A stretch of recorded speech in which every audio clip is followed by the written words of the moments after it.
meaningful life lessons. Next one, strengthens identity.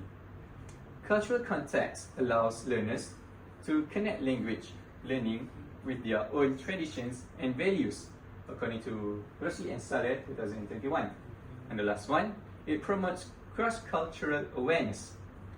By comparing local legends such as the story Putri Gunung Ledang with the fairy tales like King Arthur, students can develop intercultural awareness, according to Omar et al. 2022.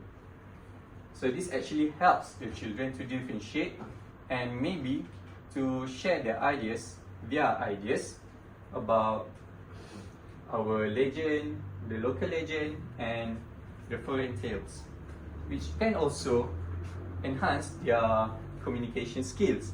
And furthermore, it lowers their guards to be shy about talking and expressing their opinions. And the next one, importance to English language use. First one, specialized vocabulary, which is very important for young learners. It requires them to specialize vocabulary related to royalty, symbolism, and tradition, such as palace, golden bridge, and princess.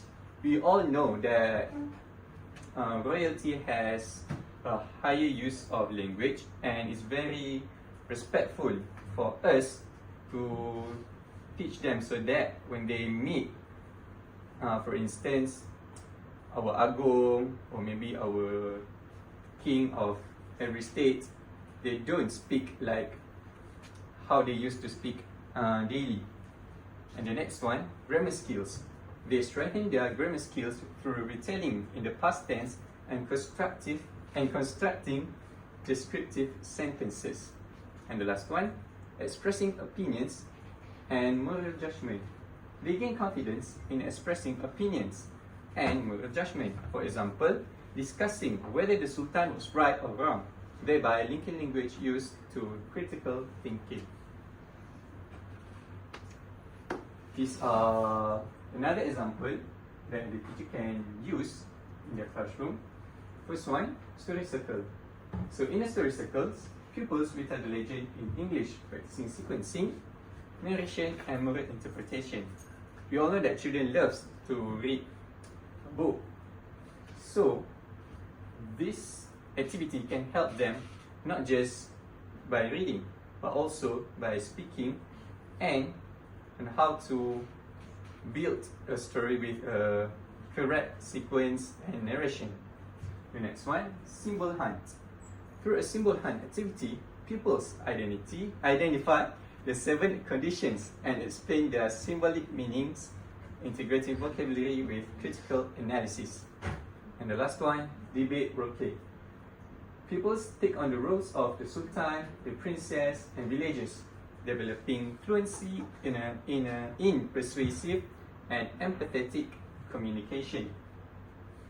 This can also sharpen their ability to maybe acting or do a public speaking.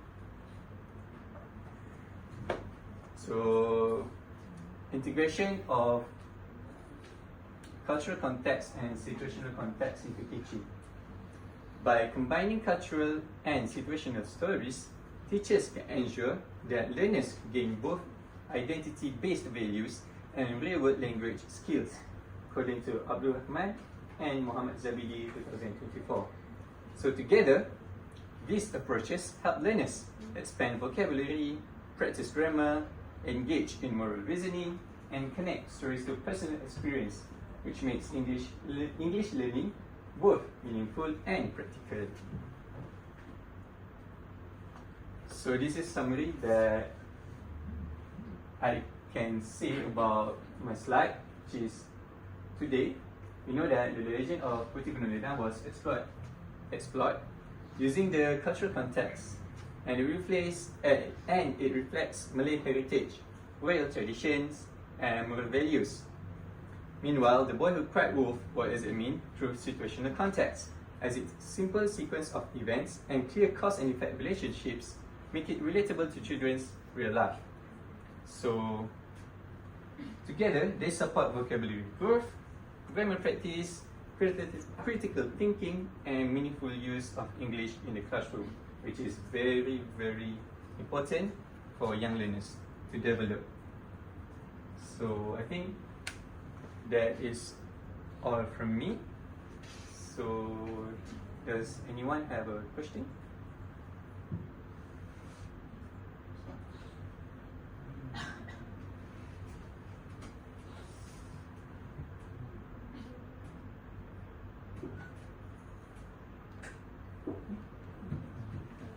So I'll take it as one. Ravi? I'm trying to structure my question.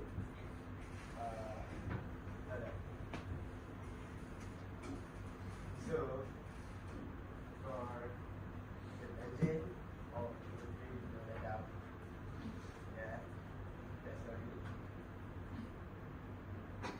So, do you specify the task that he needs to do to marry her? What? Do you split the task, like the things you have to get to marry her? Thank you for the question. According to the stories, which is the legend of Putih Gunung Ledang, the tasks that given by the Malacca's prince are very impossible. The tasks given by the Putih Gunung Ledang are very impossible for the Malacca's prince. This can actually. Yeah. What are the tasks? What are the tasks? Yes. For example, if I'm not mistaken, the Putih Gunung Ledang asked the prince to give her a large amount of gold, which is very impossible during that era. That is one of the tasks. If I remember correctly, during that time, gold was not mined by the royalty.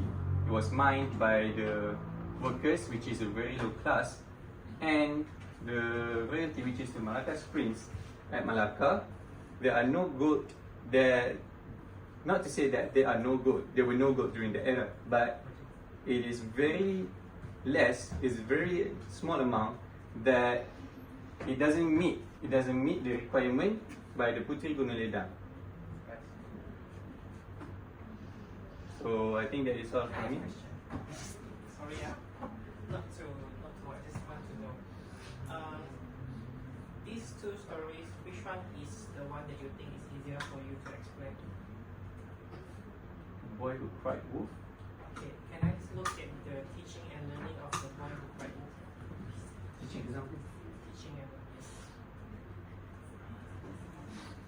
Okay, so either one of these activities, can I know how you have chosen situational context for this story?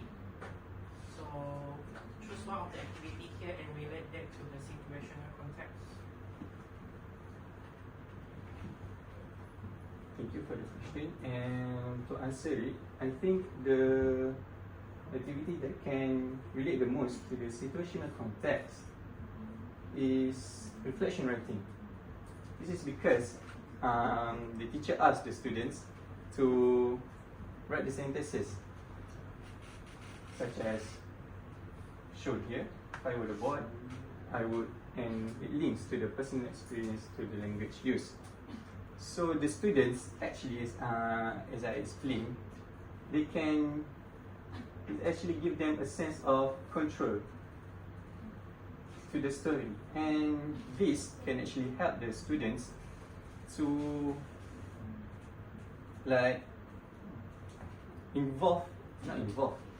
so actually gives them a sense of control to, what do you say? It's actually to understand this situation better, and it links to the personal experience, like how they carry out their daily lives action. And for instance, at their home, the children always tell the truth, because their parents will be mad if they lie. So it's actually this activity is actually the activity that relates the most. That's all from me. Thank you. Okay.